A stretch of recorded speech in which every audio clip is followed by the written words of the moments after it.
In 5 words, what is the job of city controller? Knowing where your tax dollars go or don't go. I'm an extra credit, I'll take that. All right. So, city controller controls finances of the city.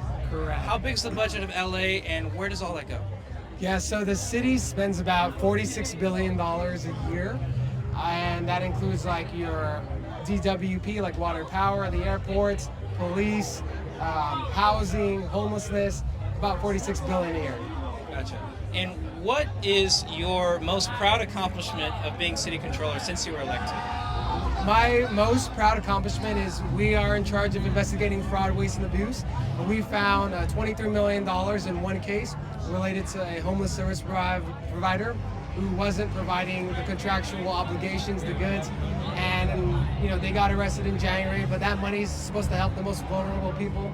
And we did that with having a tiny investigation team, and I'm so proud of that. And I say the second thing is just letting people know where the money goes. If there's one thing in the city's budget that you could cut right now, what would it be?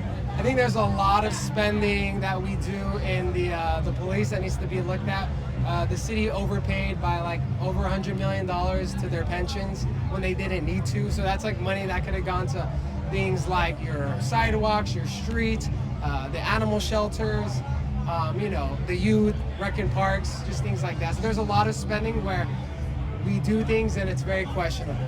Do you think the police spends a lot of money in lawsuit payouts? Oh yeah. We in the past 6 years we spent close to $450 million, and that comes from the general fund, which is the fund that funds every other department. So when we pay for these lawsuits from the police, it takes away from other city services.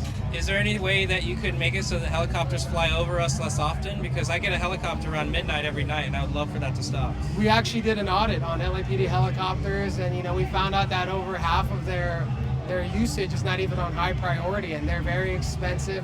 They're the largest fleet for a city in America, and it's like what you said. They're everywhere. Every day you see them. There's not one day where I haven't seen them. Now, if someone gave you $1 billion and said, spend it on whatever you want for the city, where would you spend it and why? I would spend it on across the board for our departments that do things like street lights, things like your streets, sidewalks, sanitation, housing, our office and the controller, animal services because they're overcrowded, youth development, so many things that you could put it on. And I think that would be more than enough to actually provide adequate services. Now, you just did a speech where you talked about the city attorney election with Marissa Roy. Can you explain why the city attorney election is so important and why you endorsed her? Super huge. We got to elect Marissa Roy. My office has been trying to do investigations, do audits, and since I've been in office, we haven't gotten a lot of cooperation from our lawyer. We can't.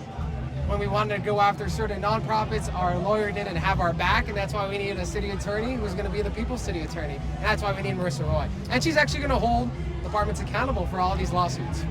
There's a lot of concerns about wildfires in Los Angeles. Say a wildfire happens tomorrow, how, devastating would it be to the city? How does the city budget handle that sort of thing? And how can we guarantee that the people of Los Angeles will be taken care of if they lose their homes or their livelihoods in a wildfire? No, it's a good question. Like the Palisades last year and the Lineage fire that happened last month, LA's not prepared, to be honest. And the way the city budgets and emergency preparedness, it's very small. We put a bar chart up there. You can see where all the money goes. Emergency management is that very tiny bit. And it goes to show when these emergencies happen, we're not there yet. And so that's why when these things happen, we're like very reactive. We're not proactive. We're not getting ahead of it. And so I think that's an area where if you gave me that $1 billion, I'd put it in emergency preparedness. As soon as your term rolls over to the next one, what are you doing as city controller? Yeah, so this would be my last term, and who knows?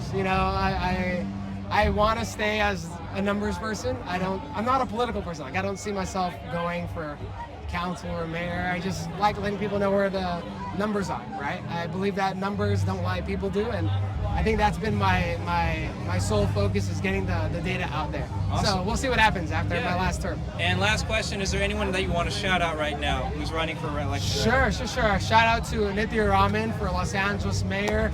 If you're still unsure about mayor, Nithya Raman's going to support our office. She's going to let us audit elected official programs. He's going to give us the budget we need to do fraud, waste, and abuse investigations, do audits, something that we haven't had from the current mayor. And so if you're still on the fence and you support me, support the mayor who's going to support me. I want to give a shout out to Mercer Roy for city attorney, and then also want to give a shout out to Estuardo Mazariegos, running for City Council District 9, South Central LA. Awesome. Thank you so much, Kenneth. Thank you so much. Appreciate it. You got it.